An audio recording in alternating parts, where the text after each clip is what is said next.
संत कुमार ने कहा, दया करके आप मुझे पूर्णमासी व्रत की विधि बतलाइए।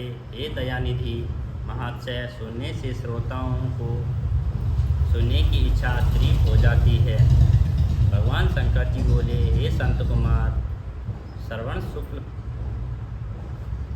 पूर्णिमा के दिन वेदोत्सर्जन उपकर्म होता है, या पौष मास की पूर्णिमा तिथि उत्सर्जन की बतलाई गई है।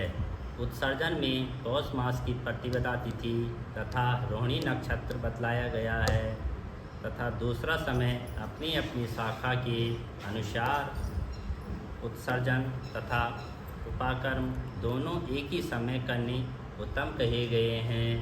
अतः श्रवण मास पूर्णिमा के दिन उत्सर्जन अविष्ट तथा ब्रह्मच और शाखार्थी उपाकर्म में श्रवण नक्षत्र हो तो उसी दिन ऋग्वेदों का उपाकर्म होता है।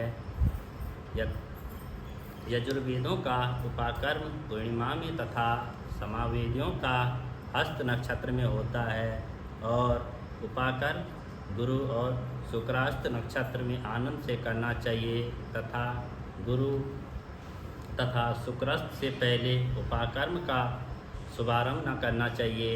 यह शास्त्रों का मत है कि ग्रहण तथा संक्रांति आदि योग्य दुष्ट समय आ जाने पर दूसरे समय में करना चाहिए।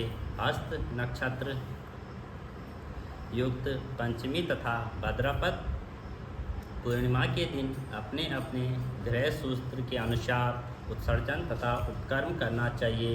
मल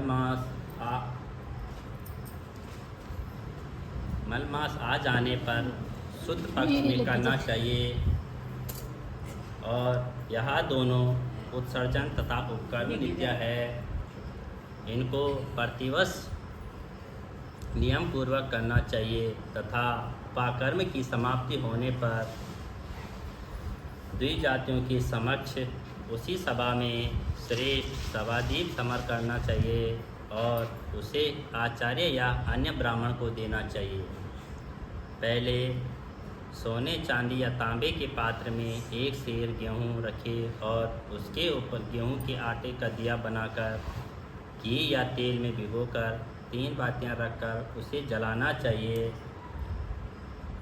फिर पान दक्षिणा सहित ब्राह्मण को देना चाहिए, और ब्राह्मण का पूजन कर मंत्र पढ़े।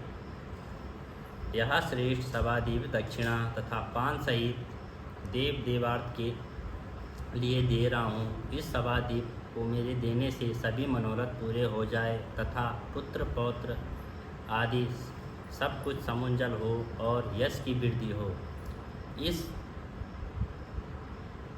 इस तरह प्रार्थना करने से जन्म जन्मांतर के दिव्यांगों को तुल्य रूप मिल जाता है, और इस प्रकार 5 वर्ष पश्चात उद्यापन करना चाहिए, तथा यथाशक्ति ब्राह्मण को दक्षिणा देनी चाहिए। तथा हे संत कुमार, मैंने तुमसे यह सभादीप का उत्तम महत्व कहा है। उसी रात को श्रवणी कर्म करना चाहिए, और उसी के समीप सर्प बलि करना चाहिए। दोनों इसी तिथि में भगवान हयग्रीव का अवतार हुआ है, और उस दिन हयग्रीव जयंती महोत्सव मनाना चाहिए, और हयग्रीव उपासक के लिए यह उत्तम है।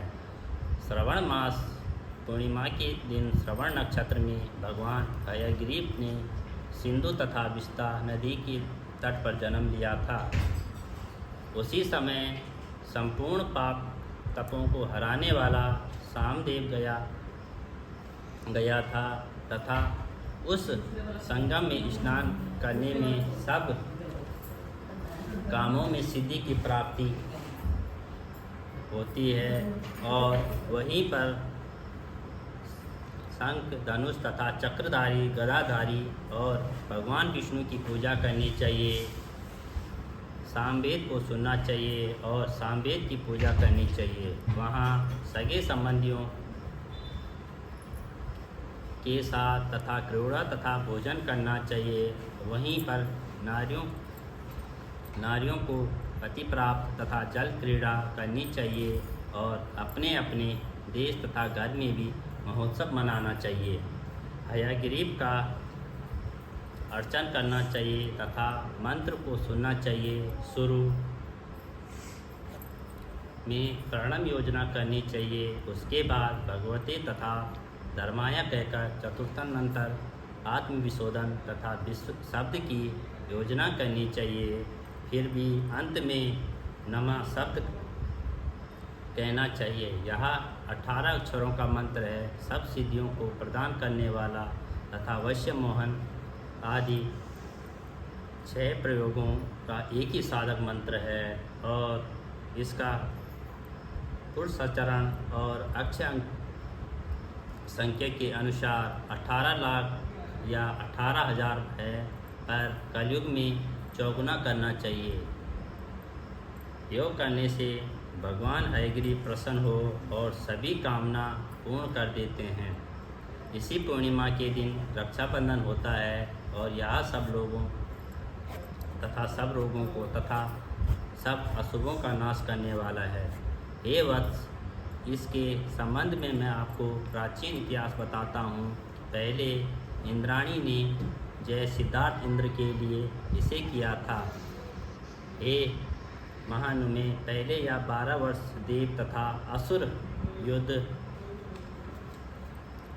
हुआ तथा इंद्राणी ने उस समय सुरेशस को थका देखकर कहा, हे देव, आज चतुर्दशी है। कल सुबह मैं श्रेष्ठ रक्षा बंधन करूंगी, जिसे करने मात्र आप अजय होंगे। इसी तरह कहकर इंद्राणी ने पूर्णिमा के दिन मंगला आदि कर हर्ष देने वाली रक्षा इंद्र के दाएं हाथ में बांध दी। इंद्र ने रक्षा बंधवाकर ब्राह्मणों के साथ स्वस्ति वाचन किया और उसके बाद दानव सेना पर चढ़ाई कर दी और देखते देखते उन पर विजय प्राप्त कर दी। और हे तात, मैंने तुमको रक्षा का प्रभाव बतलाया है। यह जय सुख, पुत्र तथा आरोग्य तथा धन को देने वाली है। श्री संत कुमार ने पूछा, हे प्रभु, किस विधान से, किस तिथि में तथा किस समय रक्षाबंधन करना चाहिए? यह सब कुछ आप मुझे बताइए। भगवान, आप तो विचित्र तथा कथा सुनाते हो, लेकिन मेरी इन नाना अर्थों से युक्त कथाओं को सुनकर तृप्ति नहीं होती है। भगवान शंकर बोले, हे संत कुमार, श्रवण मास की पूर्णिमा के दिन मनुष्य को प्रातःकाल श्रुति, स्मृति तथा विधान द्वारा स्नान करना चाहिए और संध्या का जप आदि करके पितृदेवता और ऋषि तर्पण करना चाहिए।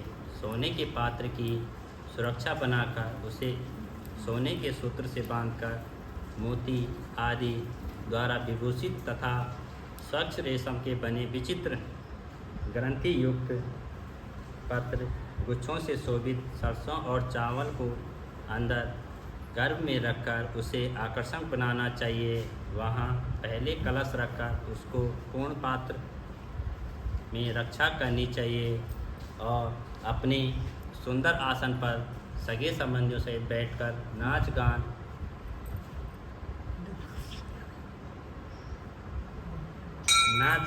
यह मंत्र पढ़ना चाहिए।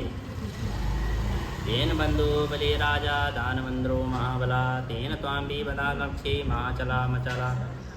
महाबली दानवेंद्र राजा बलि को जिस बंधन से बांध दिया था, उसी बंधन से आपको बांधता हूँ। हे राक्षे, आप कभी मत चलना और मत चलना। ब्राह्मण, क्षत्रिय, वैश्य, शूद्र तथा अन्य मानवों को भी चाहिए पहले ब्राह्मणों की पूजा करके रक्षाबंधन कराना चाहिए। इस विधान से जो रक्षाबंधन करता है वह सब दोषों से दूर होकर सब वर्ष भर मौज भार करता है। और विधान विज्ञा मनुष्य जो इस विमल श्रावण मास में रक्षाबंधन करता है वह पुत्र पौत्र तथा सगे संबंधियों के साथ पूरे 1 वर्ष तक आनंद करता है। लेकिन याद रखिए कि रक्षाबंधन कार्य भद्रा में नहीं करना चाहिए। भद्रा में इस पवित्र व्रत को करने वाले मनुष्य को विपरीत फल प्राप्त होता है। 22वां अध्याय सर्व का